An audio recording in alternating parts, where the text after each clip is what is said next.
So reg. Okay.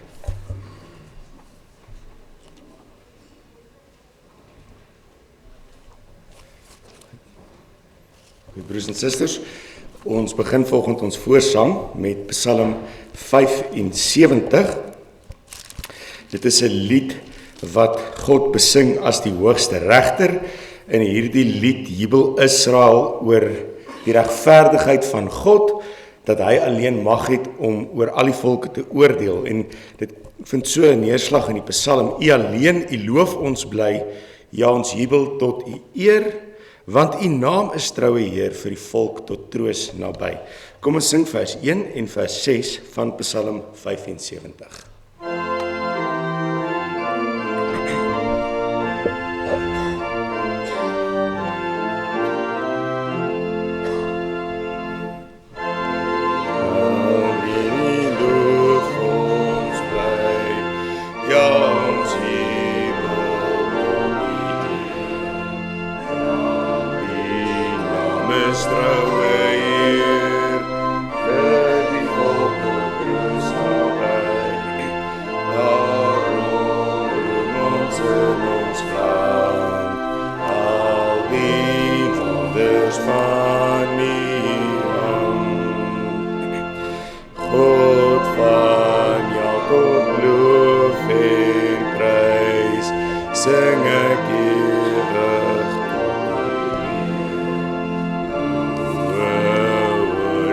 Werp ek neer wat ek gereis, maar ons horings zwaar gedreef, oordeel ons weerop.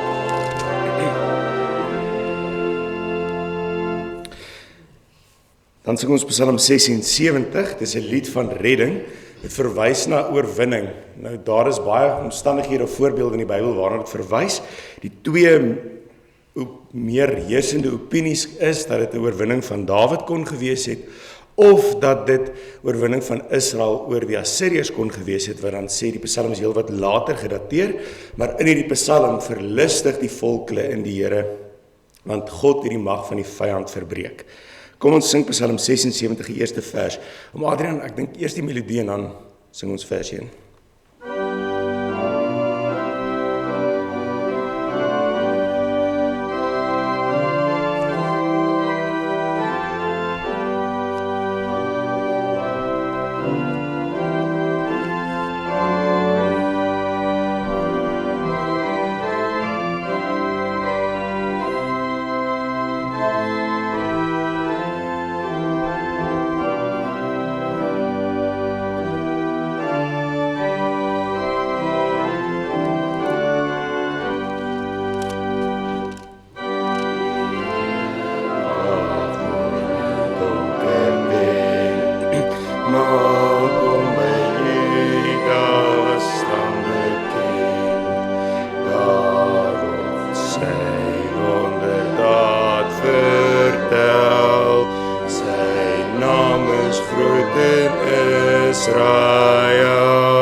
Kom ons sluit dan af met die lied van die Lam, die beruiming van Openbaring 5 vers 19 tot 14. Aan U, o Lam van God, 'n nuwe lofgesang. Kom ons sing net vers 1 van skrifberuiming 5:3, of in die ou boekie sal dit skrifberuiming 8 wees.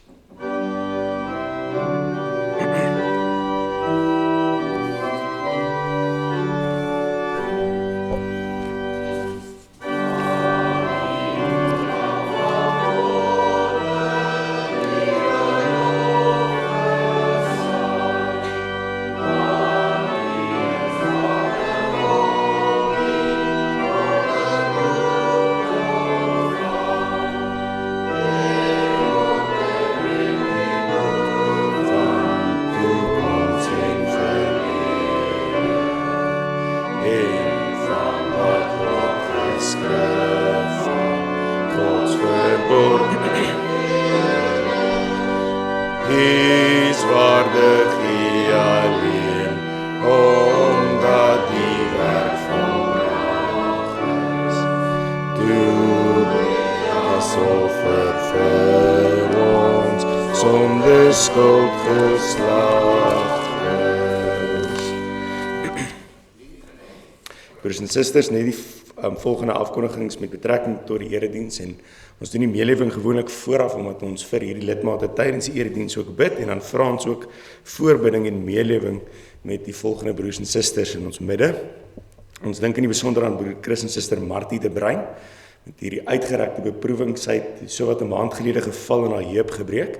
Sy was aanvanklik hier in die plaaslike staatshospitaal, en sy is oorgeplaas Garankuwa toe, en sy wag steeds vir 'n bed in hoofsorg, sodat haar heup geopereer kan word. En ons vra besondere voorbidding vir hierdie egpaar. Dit lyk of die operasie uiteindelik môre sal kan plaasvind. Dan is ons baie dankbaar, saam met broeder Pieter en suster Maritjie Rood, hulle 7de kleinkind is in die week gebore, baie dankbaar daaroor. En dan ook baie geluk aan suster Annemarie van der Walt, en broeder Rolf Ferreira, wat gister in die huwelik bevestig is. Ons is baie dankbaar saam met hierdie nuwe egpaar. Dan vra ons ook besondere voorbidding en meelewing met Tannie Louise Du Plessis. Sy is gediagnoseer met kolonkanker, en sy sal, as die Here wil, ook dan môre opgeneem word in Pretoria Oos Hospitaal vir verdere ondersoeke ensovoorts. Baie, baie sterkte, sy is hier in ons midde. Ons wil ook graag besondere voorbidding vir haar doen. Broers en susters, dan doen ons die res van die afkondigings na afloop van die erediens.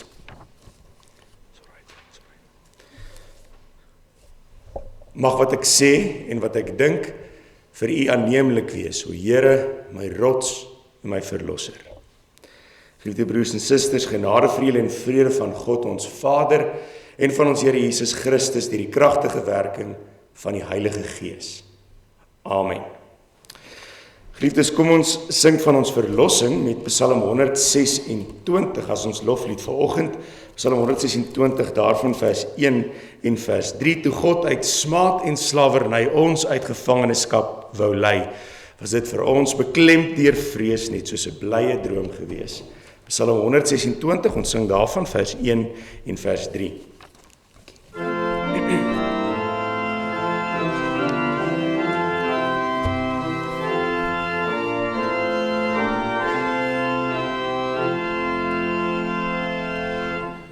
Toe God uit smaad en slawerny gevangenskap gelei, was dit vir ons beklemd deur vrees, net soos 'n blye droom gewees. Ons was vrolik ongebonde, ons onverblydskap die sonde, selfs heiden volke het vertel, groot is God's naam.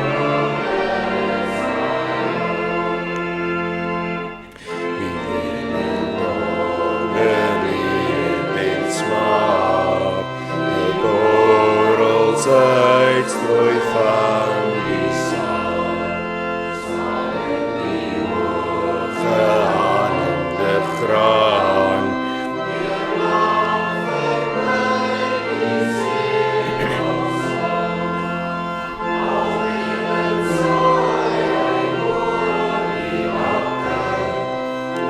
vrolik word sy saai gaan wakker, sal eindelijk dra sy nywe hand, die volle gerwe van die land.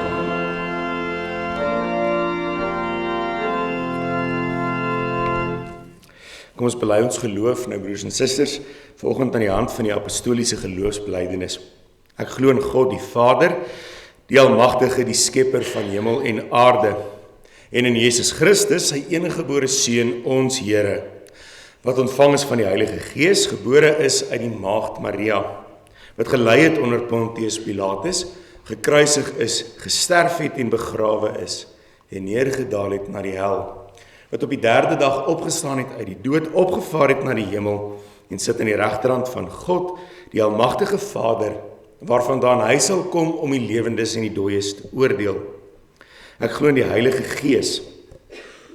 Ek glo aan 'n heilige, algemene Christelike kerk, die gemeenskap van die heiliges. Ek glo in die vergifnis van sondes, die opstanding van die liggaam en 'n ewige lewe. Amen.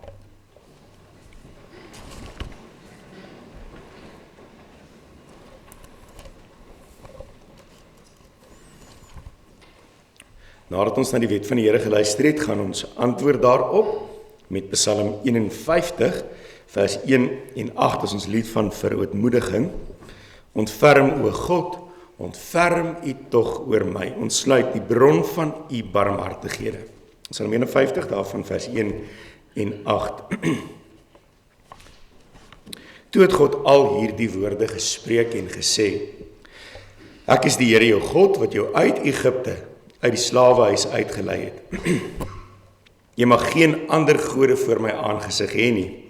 Jy mag vir jou geen gesneede beeld of enige gelykenis maak van wat bo in die hemel is, of van wat onder op die aarde is, of van wat in die waters onder die aarde is nie. Jy mag jou voor hulle nie neerbuig en hulle nie dien nie, want ek, die Here jou God, is die jaloerse God wat die misdaad van die vaders besoek aan die kinders, aan die derde en aan die vierde geslag van die wat my haat. En ek bewys barmhartigheid aan duisende van die wat my liefhet en my gebooie onderhou. Jy mag die naam van die Here jou God nie ydelik gebruik nie, want die Here sal die een wat sy naam ydelik gebruik, nie ongestraf laat bly nie. Gedenk die Sabbatdag dat jy dit heilig. 6 dae moet jy arbei en al jou werk doen, maar die 7de dag is die Sabbat van die Here jou God. Dan mag jy geen werk doen nie jy of jou seun of jou dogter, of jou diensknegt of jou diensmaagd, of jou vee of jou vreemdeling wat in jou poorte is nie. Want in 6 dae het die Here die hemel en die aarde gemaak, die see en alles wat daarin is, en op die 7de dag het hy gerus. Daarom het die Here die Sabbatdag geseën en dit geheilig. Eer jou vader en jou moeder, dat jy daar verleng mag word in die land wat die Here jou God aan jou gee.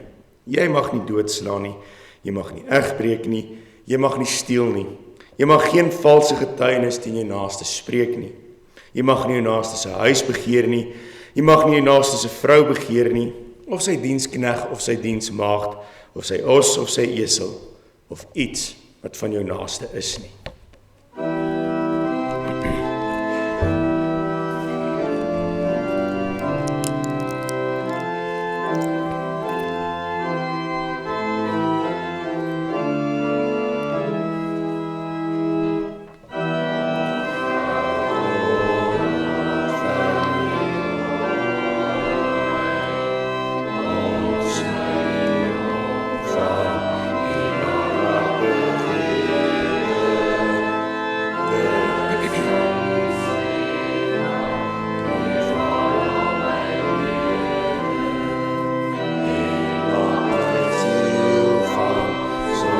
Skuld weer vry.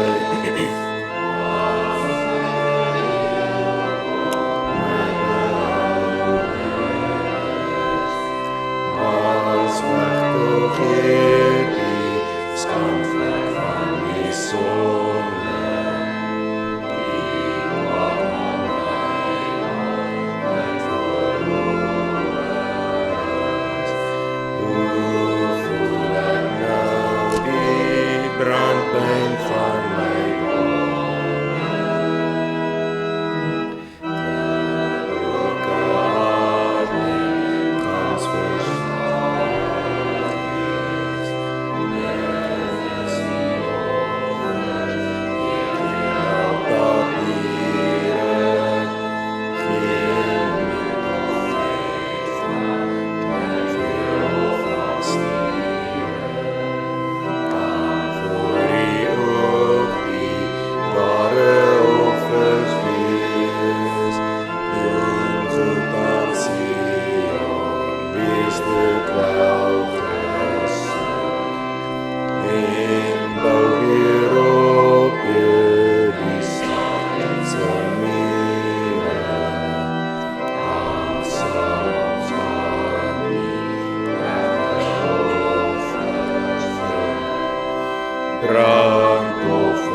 ons bid nou saam.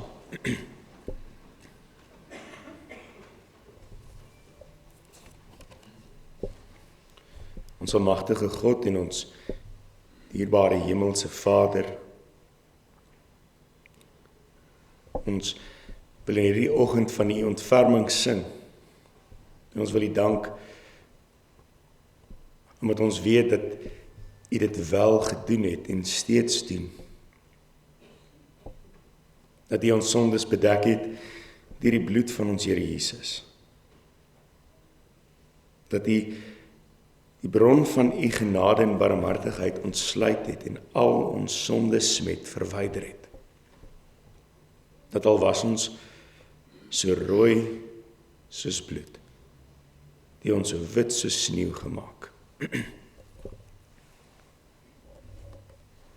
En telkens as ons bymekaar kom en ons lees die wet, wat ons elke week doen, dan oortuig dit ons hoe dankbaar ons teenoor U moet wees. Het is 'n werklike grootse besef van ons harte, Vader. As ons vir 'n oomblik stil word en ons oordink wat hierdie woorde beteken, dat U vir altyd skeiding gemaak het met ons sondes. Dat U geliefde seun die smaad van die kruis verdra het as 'n sondelose lam geslag is en die werk volbring het. En wat dit vandag vir ons beteken, dat hoewel ons dan nog in hierdie jammerdal leef, onderworpe aan die gevolge van die sonde, kan dit nooit skeiding maak tussen U en ons nie. Daar is niks wat ons uit U hand uit kan ruk nie. Die werk anders met U kinders. U bind ons aan U, sodat ons nooit verlore kan raak nie. En tog, Vader, weet ons dat dit ons nie roekeloos mag maak nie. Dat ons nie maak soos die apostel Paulus sê, dat as die genade dan meer word, dan moet ons meer sondig nie. Nee, dit beteken dat ons vir eens en vir altyd moet omdraai. Tot bekering moet kom van dit wat nog in ons leef. Dit wat skeiding maak. Dit wat ons van U vervreem. Ons wil in hierdie besondere dag, die dag waarop ons die geleentheid het om saam te kom, om as 'n gemeente en 'n huisgesin U aan te roep. Ons wil dit nie gering ag nie, Vader. Ons wil dit aangryp en hoor hoe U ons met U versoen en hoe ons nou verder behoort te leef. Ons dank U dat ons die waarheid van hierdie woorde mag glo. Dat wat vir die wêreld na ons in lyk, die waarheid is. Jesus is die weg, die waarheid en die lewe. Buite hom is daar geen saligheid nie. En so as ons die woord oopmaak, gee dat dit ons fokus mag wees. Jesus Christus en hom as die gekruisigde. Ons vra hierdie dinge in die naam van hom wat vir ons geleef en gelei, gesterf en opgestaan het. En ook nou vir ons aan U regterhand intree. Ons Here Jesus Christus. Amen.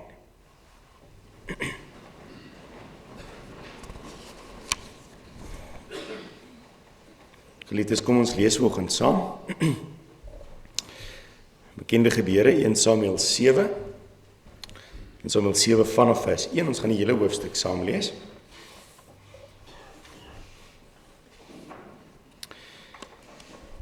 Toe die manne van Kiriat Jearim gekom en die ark van die Here gaan haal en dit in die huis van Abinadab op die heuwel gebring en hulle het sy seun Eleazar geheilig om die ark van die Here te bewaak. En van die dag af dat die ark in Kiriat Jearim gebly het, het daar 'n geruime tyd verloop. Dit was 20 jaar. En die huis van Israel het agter die Here aan geweeklag. Maar Samuel het met die hele huis van Israel gespreek en gesê: As julle met julle hele hart tot die Here bekeer Verwyder dan die gode en die Astartes onder julle uit en rig julle hart op die Here en dien hom alleen. Dan sal hy julle red uit die hand van die Filistyne. Daarop het die kinders van Israel die Baals en die Astartes verwyder en die Here alleen gedien. Verder het Samuel gesê, versamel die hele Israel by Mispa, dan sal ek tot die Here vir julle bid. Hulle kom toe bymekaar by Mispa, en hulle het water geskep en het voor die aangesig van die Here uitgegiet, en die dag het hulle gevas en daar gesê, ons het gesondig teen die Here. En Samuel het die kinders van Israel in Mispa gerig. Toe die Filistyne hoor dat die kinders van Israel by Mispa saamgekom het, het die vorste van die Filistyne teen Israel opgetrek. En die kinders van Israel het dit gehoor en bevrees geword vir die Filistyne. En die kinders van Israel sê aan Samuel, laat nie na om die Here onse God vir ons aan te roep nie, dat hy ons uit die hand van die Filistyne verlos. Toe het Samuel 'n suiglam geneem en dit as 'n brandoffer in sy geheel aan die Here geoffer. En Samuel het die Here aangeroep vir Israel en die Here het hom verhoor. Want onderwyl Samuel die brandoffer bring en die Filistyne nader kom om teen Israel te veg, het die Here die dag met 'n groot geluid laat donder onder die Filistyne. En hy het hulle in verwarring gebring sodat hulle verslaan is voor Israel. En die manskappe van Israel het uit Mispa uitgetrek en die Filistyne agtervolg en verslaan tot onderkant Bet-kar. Toe het Samuel 'n klip geneem en dit opgerig tussen Mispa en Sen, en dit Eben-Haeser genoem en gesê, tot hiertoe het die Here ons gehelp. En die Filistyne is verneder, sodat hulle verder nie meer die gebied van Israel binnegekom het nie. En die hand van die Here was teen die Filistyne al die dae van Samuel. Ook die stede wat die Filistyne van Israel geneem het, het na Israel teruggekom, van Ekron af tot by Gat. En die gebied daarvan het Israel uit die hand van die Filistyne geruk. En daar was vrede tussen Israel en die Amoriete. En Samuel was regter oor Israel al die dae van sy lewe. Hy het van jaar tot jaar rondgetrek na Bet-el en Gilgal en Mispa en Israel op al hierdie plekke gerig. Daarna gaan hy na Rama terug en daar was sy huis. En daar het hy vir Israel gerig en daar vir die Here 'n altaar gebou. Tot sover ons skriflesing. Kom ons sing nou Psalm 59, daarvan vers 1, 3 en 10. Red my, o God, wil my bewaar. Die vyand kom 'n sterke skaar. Psalm 59, vers 1, 3 en 10.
En van die dag af dat die ark in Kirjat Jearim gebly het, het daar 'n geruime tyd verloop, dit was 20 jaar, en die hele huis van Israel het agter die Here aan geweeklaag.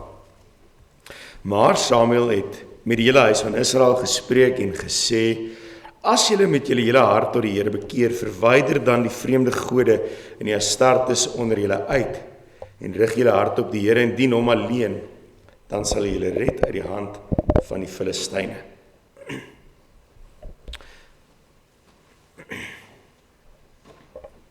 Geliefdes in ons Here Jesus Christus, die gedeelte wat ons saam gelees het die rigterperiode afgesluit. Samuel was die laaste rigter.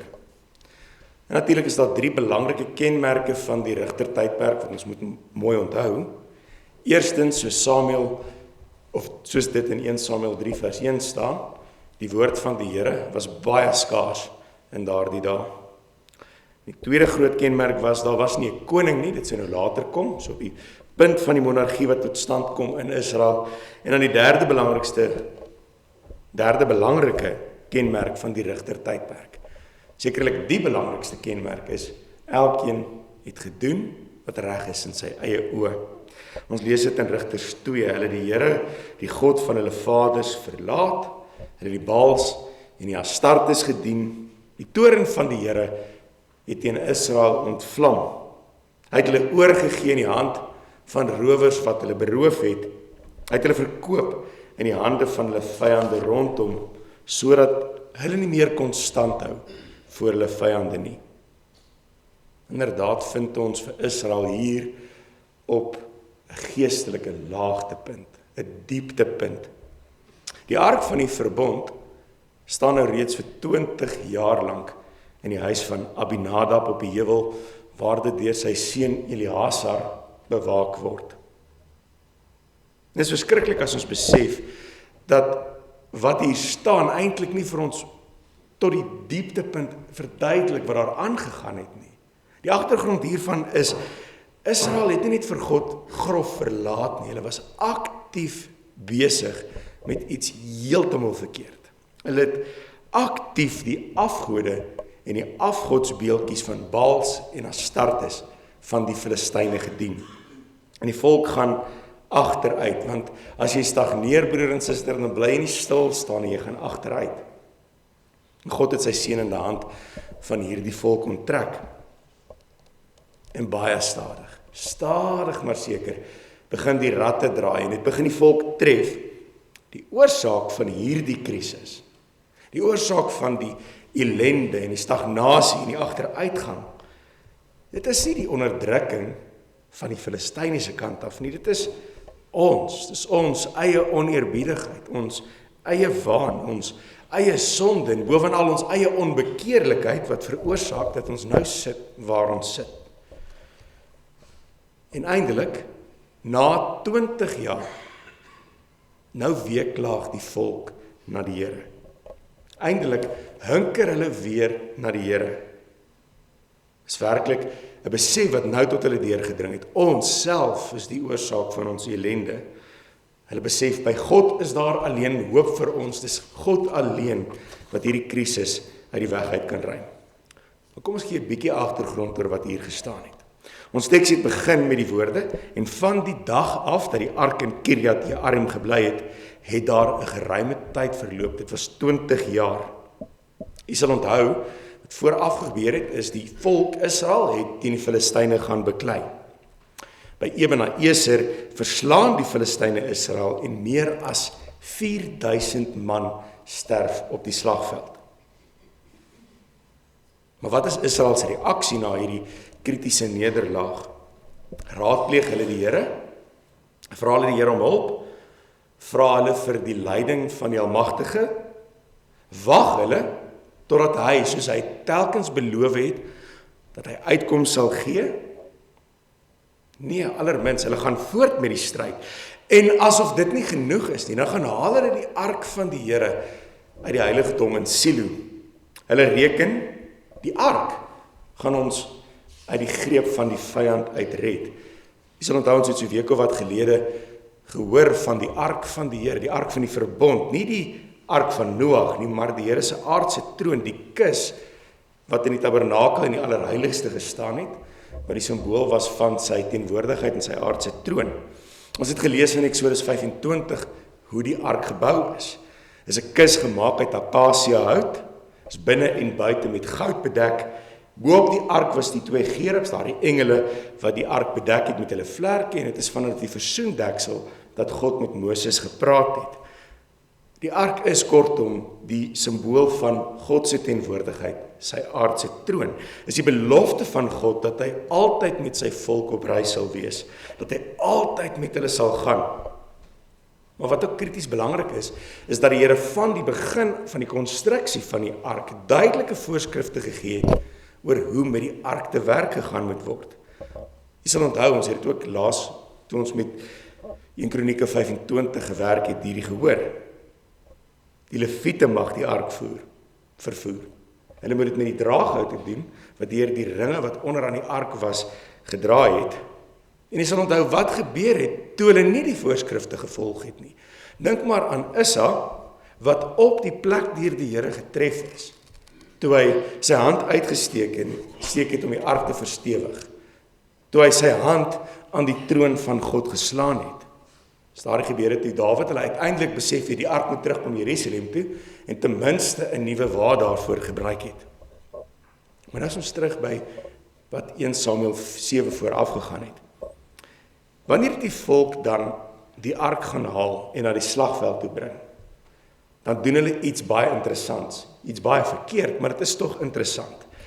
Dit openbaar 'n diep gesetelde bygeloof wat posgevat het in Israel. Hulle het gereken, God sal sekerlik nie toelaat dat die ark gevange geneem word nie, maar wat hulle in wese doen is, hulle maak met die ark soos die heidene met hulle afgode maak.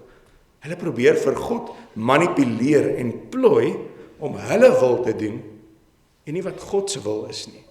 Onthou geliefdes, die verhouding van die heidene met hulle afgode is transaksioneel. Wat beteken dit? Dit beteken iets vir iets, soos 'n transaksie wat beklink word. Ek gee iets, ek ontvang iets. Hulle, die heidene nou, aanbid die afgode op die afgryslike wyse wat hulle dit gedoen het. Menseoffers, allerlei vreemde offers. En dan moet die afgod by wyse van spreuke iets daarvoor in ruil gee. Goeie lewe, sukses, finansies, wat dit ook al mag wees. Die afgod word 'n tipe van 'n gelukbringer in daardie situasie. Maar die kern van die krisis is dat afgodsdiens in 'n baie egte sin altyd maar selfdiens bly. Die mens probeer in hierdie situasie nie die belange, as ons dit so kan stel, van die afgod bevorder nie, maar hulle eie belange. So wie is hulle uiteindelik besig om te dien? Belangrik, die volk is besig hier om 'n simptoom te dokter. Die skynbare afwesigheid van God. Hulle maak 'n kunsmatige plan, 'n kunsmatige oplossing. En dis eywillige godsdiens op sy beste. Dit verdoesel die geestelike korrupsie in Israel met 'n geestelike sousie wat hulle behoor gooi. En daarvan het ons baie van in ons samelewing, om 'n paar voorbeelde te noem. Mense wat onverkooklik teenoor mekaar leef, en dan moet hulle gou kom, en sonder om die probleem aan te spreek, mekaar se voete vinnig was. Ons baie druk by die werk, ons ervaar baie spanning, so kom ons salf gou die gebou. Daar is korrupsie in ons munisipaliteit, korrupsie in ons dorp, so wat doen ons? Kom ons gaan stap gou 7 keer rondom die munisipaliteit. En daarom na die Here toe, dat die ark gebyt word deur die Filistyne. Maar, tog tref die Here die Filistyne hard, omdat hulle die ark gesteel het. Orals waarheen die Filistyne die ark gestuur het, is die mense getref met pesswere en allerlei afgryslike siektes. En dan stuur die Filistyne die ark terug na die Israeliete toe. Maar nog het die volk nie hulle les geleer nie. Die ark kom dan aan in Bet-Semes. En weer hanteer die volk die ark soos 'n alledaagse voorwerp. Hulle besef nie dat dit 'n afgesonderde simbool van God se teenwoordigheid is nie. Daar staan in hoofstuk 6 vers 19 dat die Here 70 man gedood het omdat hulle die ark bekyk het. Onthou, die ark moes heeltyd toe bedek gewees het onder 'n kleed. Die volk mag dit nie gesien het nie. Dis weer die volk wat hulle vergryp aan die heiligheid van die Here, dit onteer, dit soos 'n alledaagse voorwerp gebruik. En dan lees ons weer iets baie belangrik. In plaas daarvan om tot bekering te kom, in plaas daarvan om radikaal op die punt om te draai en tot God te nader en om vergifnis te smeek en te maak wat reg is. In plaas daarvan om vir 'n tweede maal nou die les te leer wat God hulle wil leer, stuur hulle die ark weg. Hulle maak soos die Filistyne, die heidene wat die ark ook met bygeloof hanteer het, en hulle stuur dit weg na Kiriat Jearim. Ons lees dit in hoofstuk 6 vers 19. Die volk het getreur omdat die Here 'n groot slagting onder die volk aangerig het. Is baie skokkend, geliefde broer en suster. Nie daadwerklike berou oor hulle sondes nie. Dis net iets wat gebeur het. Hulle treur nie oor hulle wat verkeerd is nie, maar oor dit wat God in hulle midde gedoen het. Soos 'n kind wat uitgevang is dat hy iets verkeerd gedoen het en dan pak sla kry en dan kwaad is oor die pak sla.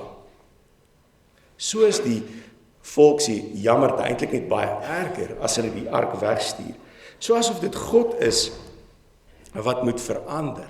So asof God se voorskrifte na willens en wetens verontagsaam kan word. So asof God onredelik was met sy voorskrifte. En dit is iets wat gebeur wanneer die mens so vol van homself word, dat hy dink hy word die sentrale figuur in hierdie verhaal. En geliefdes, vandag ook loop baie mense met die gedagte dat God met respek gesê 'n ondersteunende figuur in hulle verhaal is. En as dit gebeur, as 'n mens dan so begin dink, dan is die lewe werklik een lang uitmergelende beproewing en uitdaging. Want as jy so redeneer, dan ervaar jy nie loutering en swaar kry, of lyding en swaar kry eerder as 'n loutering van God, wat hy tot 'n groter doel in sy koninkryk, tot die heiliging van die gemeente, tot die uitbreiding van die koninkryk, en die verkondiging van sy eer met 'n groter plan wil gebruik nie. Broer en suster, as jy so dink, dan is elke foltering 'n krisis. Elke seer, elke pyn 'n tragedie.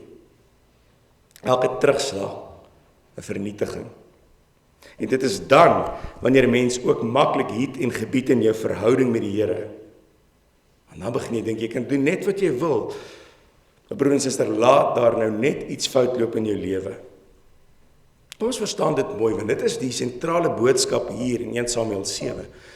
God is nie 'n ondersteunende figuur in my verhaal nie. Dis net mooi die teenoorgestelde, en boonop is ons middele in die hand van die Almagtige, wat met die grootste genade in sy wingerd aangewend word. En so sien ons dat die aanmatigende optrede van Israel 'n daadwerklike gevolg het. Hulle ploeter op 'n geestelike laagtepunt aan vir 20 jaar, gaan agteruit.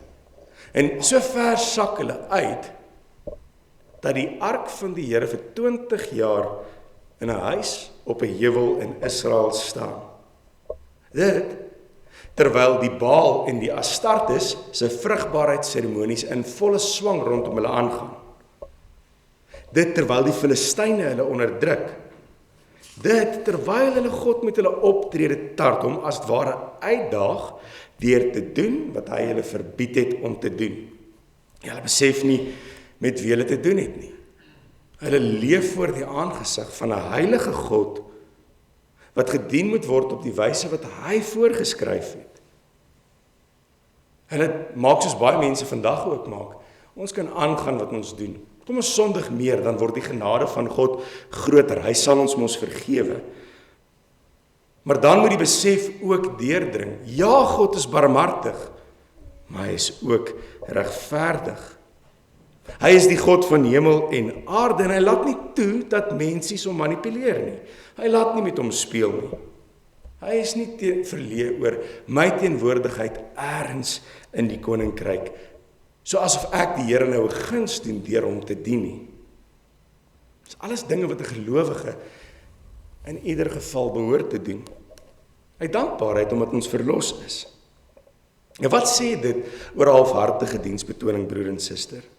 Dat God doodtevrede moet wees met my trae erediensbywoning Sondag na Sondag, as ek iets beters kry om te doen, en as dit in my skedule pas, sal ek 'n Sondag 'n bietjie by die erediens wees.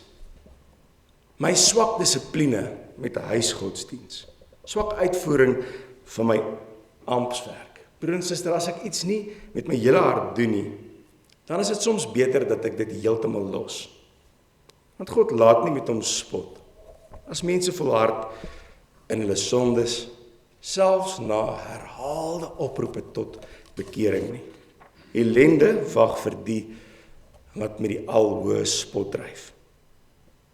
Maar tog sien ons die boodskap wat 1 Samuel 7 wil oordra, is nie een van toorn en oordeel nie. Die Here gebruik hier die onderdrukking deur die Filistyne om die hopeloosheid te gebruik en deur te dring tot sy volk. Sodat hulle hinkering na hom nie ongehoord verby sal gaan nie. Hy stuur sy woord deur sy profeet met die boodskap: As julle met julle hele hart tot die Here bekeer, verwyder dan die vreemde gode en die astartes onder julle uit. Rig dan julle harte op die Here en dien hom alleen.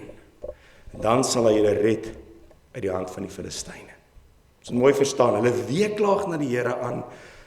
Hulle het 'n behoefte om sy teenwoordigheid weer te voel, maar hulle het 'n kritiese ding nog nie gedoen nie. Hulle het nog nie omgedraai nie. Hulle het nog nie teruggekeer tot die Here nie. En daarom sê die Here vir hulle met hierdie woorde, daadwerklike bekering is nie net 'n wegbeweeg van dit wat verkeerd is nie, maar 'n doelbewuste beweging na dit wat reg is. Ja, nie net een keer elke soveel jaar met spesiale biddae en byeenkomste nie, maar elke dag, elke oomblik. Ware bekering is in dese erkenning dat ek werklik tot op hierdie punt op die verkeerde pad was. Dis 'n belydenis van 'n geskeurde hart wat werklik diepe berou het oor die verkeerde dinge wat in my lewe is. En dan is dit 'n hartgrondige omdraai terug na die Here toe. Samuel sê vir die volk: As julle met julle hele hart tot die Here bekeer, verwyder dan die vreemde gode en die astartes onder julle uit. Hoekom sê hy dit vir hulle? Dit is onmoontlik om werklik verbind aan die Here te leef. Om werklik om te draai na hom toe met 'n hart wat nog gebind en hinker na die verkeerde. Nie die Here eis ondubbelsinnige, daadwerklike, hele hartbekering. Kom ons vra, hoekom is die hart so belangrik? Die Here sê dit self later wanneer hy vir Dawid salf in 1 Samuel 16, want nie wat die mens sien God nie, want die mens sien aan wat voor die oë is, maar die Here sien die hart aan. Die hart is belangrik, want dit is in ons hart wat ons dinge wegsteek. Al die verborgde dinge wat ander mense nie weet nie. Ons emosies, ons gedagtes. Soms steek ons die dinge weg daar binne wat ons die diepste seer maak. Maar soms, broer en suster, bind ons harte aan dit wat vir ons sieleheil skadelik is. En dan hou ons 'n front voor ander voor. En dan is dit net God wat ons harte ken en dit deurgrond. Dan is dit net God wat weet of die berou wat ons wys 'n daadwerklike berou is, of dit 'n berou van die volk is, soos daar by Bet-Semes, wat net hartseer is oor die gevolge van die sonde in my lewe, maar eintlik arrogant is en God daarvoor wil blameer.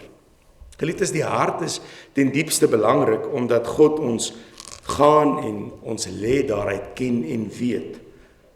Maar ten diepste omdat ons dit nie vir hom kan wegsteek nie. En daarom sê die Here vir sy kinders: bekeer die hele hart en dien my alleen. God deel nie die aanbidding van sy kinders met stomme afgode nie. Verwyder die vreemde gode en die astartes onder julle uit. Rig julle harte op die Here en dien hom alleen. Daarom 'n persoonlike vraag wat ons elkeen moet antwoord, broer en suster. Hoe gaan dit met jou hart? Klou jy dalk nie nog ergens verbete vas aan 'n vreemde afgod nie? Hou jy dalk nie per ongeluk dalk nog vas so met die een hand aan dit wat verkeerd is nie? En as die Here jou dan daaroor konfronteer, Is jy opreg berouvol? Draai jy dan daadwerklik terug na hom toe? Geliefdes, weet dat die Here eis 'n hele bekeerde hart. Want ons, wat soos Paulus dit aan die Galasiërs verkondig, ons staan in die posisie van erfgename. Ons is nie soos die gelowiges van die Ou Testament, soos minderjariges onder voogde, wat vooruitkyk na dit wat nog moet kom nie. Ons beleef dit wat gebeur het. Alles wat vooruitgewys het na Christus in hierdie gebeure, is iets waarop ons terugkyk. Reeds dit ontvang het. Ons hoef nie te wag vir dit wat nog moet kom nie. Ons kyk na die beeld van Christus wat duidelik in die skrif vir ons verwys. Ons mag uitroep, maar toe die volheid van die tyd gekom het, het God sy seun uitgestuur, gebore uit 'n vrou, gebore onder die wet, om die wat onder die wet was los te koop, sodat ons die aanneming tot kinders kan ontvang. En omdat julle kinders is, het God die gees van sy seun in julle harte uitgestuur en hy roep, Abba, Vader. Ware bekering vir ons is om te besef, Christus het ons losgekoop van die slawerny van die sonde. Dat hy die bande van die sonde wat ons so tart vernietig het, dat dit geen houvas op ons meer het nie. En dat hy sy gees gestuur het, sodat ons werklik mag vashou aan ons Vader. Ons belydenis, dit is 'n kernaspek van ons belydenis Sondag 33 van die Katekismus. Bekering is die afsterwe van die ou mens en die opstanding van die nuwe mens. Die ou mens het 'n hartgrondige berou oor die sondes waarmee hy God vertoorn. Hy haat dit. Hy vlug daarvan weg. En dan staan die nuwe mens op met 'n onuitspreeklike groot vreugde in Christus, waarvolgens hy volgens God se wil leef. En dan is daar die wonderlike belofte van God in 1 Johannes 1 vers 9. As ons sondes bely, hy is getrou en regverdig om ons sondes te vernietig en ons van alle ongeregtigheid te reinig. Geliefdes, as ons hierdie dinge hoor, gaan ons onbekeerlik wees, gaan ons onbekeerlik bly. Hoor dan die woord van die Here, soos hy dit vanoggend aan u verkondig. Draai om na die Here en dien hom alleen. Amen. Kom ons bid saam.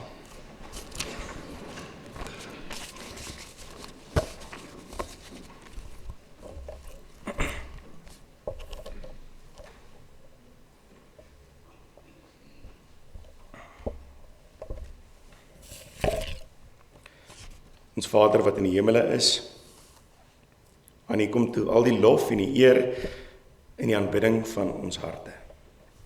Ons wil in hierdie oggend opnuut U alleen heerskappy, alleen koningskap besing en bely.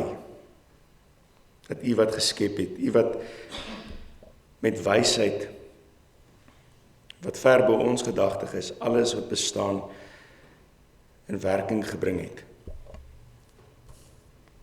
Dat U seggenskap het oor ons lewens. Ons besef dit. En ons weet dat ons soms ook wegdwaal agter verkeerde dinge, want U ken ons harte. U ken dat dit soms in ons lewens so gaan, dat ons juis agter die dinge aangaan wat vir ons skadelik is.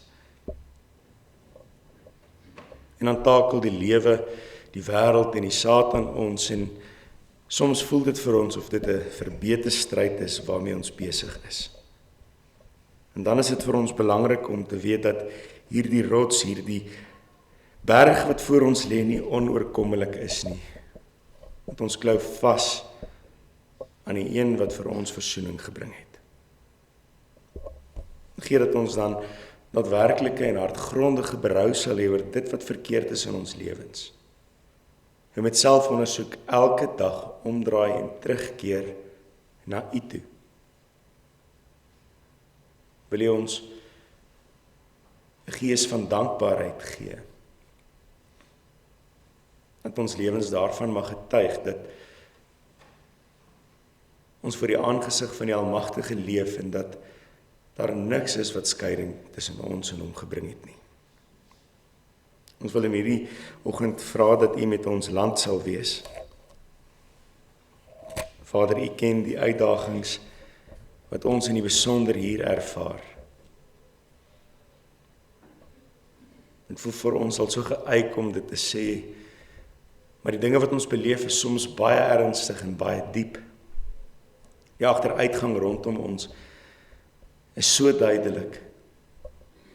Ons beleef korrupsie, is moord en doodslag, ongeregtigheid. Ons beleef 'n samelewing wat al hoe verder van U afdryf. Ja, hierdie omstandighede is vir ons amper onuitstaanbaar. En in daardie oomblikke wat ons so diep hierdie dinge voel, dan weet ons daar is vir ons geen beter plek as voor U genade troon nie. Ons vra U vir uitkoms, maar bovenal vra ons, Here, dat U ons krag tot volharding sal gee. Want as dit U wil is dat ons hierdeur moet leer, dat ons hierdeur sterker sal staan, dan weet ons dit sal so wees. En dan weet ons dat U ons ook die krag sal gee, dat U ons sterk toring is. Die tent waarby ons vertoef. Ons wil vra dat U met ons kerkverband in die besonder sal wees. U weet die skommelinge en die woelinge binne in die GKSA. U weet dat teologiese opleiding op hierdie stadium 'n groot knelpunt is. Ons vra dat U hierdie akademie wat gestig is vir die opleiding van ons predikante sal seën en dat daar diensknegte opgelei mag word wat U kinders in die woord sal lei. Ons vra ook dat U met ons broers en susters hier in ons midde sal wees wat swaar kry, wat deur diepe beproewings gaan, wat swaar diagnoses ontvang het, Here. Geef vir hulle die krag wat hulle nodig het, die moed om te stry teen die siekte, om vas te hou aan U in daardie donker oomblikke. Ons wil dan ook vra dat U met al die dokters sal wees, wat ons lief en dierbaar is behandel. Want of hulle dit nou erken of nie, hulle bly instrumente in U hand. Alle kennis wat hulle het, kom van U af. So glo en vertrou ons in U, dat U hulle met insig sal seën, om te doen wat reg is. Ons Vader, ons vra dat U ons in hierdie dag sal seën, as ons nou vir mekaar al weggaan in hierdie oggend, dat dit vir ons 'n dag tot stigting en genade sal wees. Ons vra dit in die naam van ons Here Jesus Christus.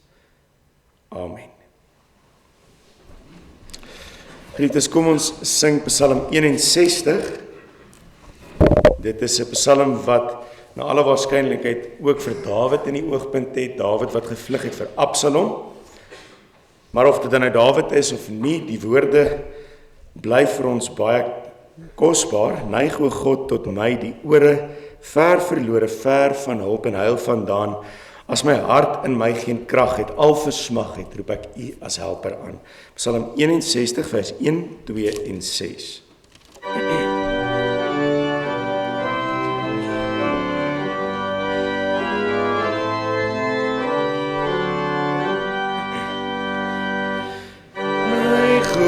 God tot my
Geliefdes, verhef nou u harte tot God en ontvang die seën van die Here. Die Here sal ons seën en ons beskerm. Die Here sal tot ons redding verskyn en ons genadig wees. Die Here sal ons gebede verhoor en aan ons sy vrede gee. Amen.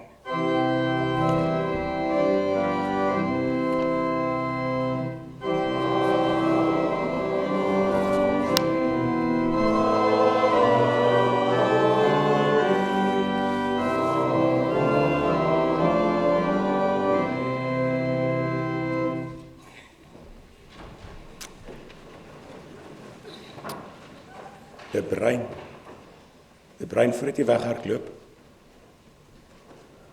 Broers en susters, ek wil net iets doen wat ek nou nagelaat het om te doen. Ek wil net vir broeder De Bruin vra om daar vir 'n oomblik stil te staan voordat hy na die deur kom.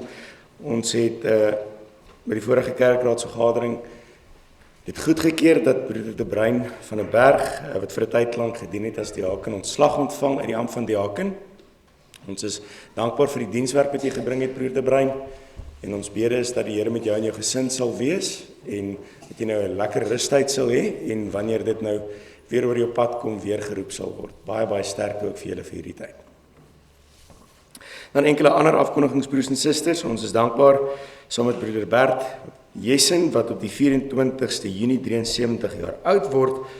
Baie geluk oom Bert, mag dit 'n gesonde en 'n geseënde jaar wees. Kom ons sing Psalm 134, die 4de vers, as seënbede.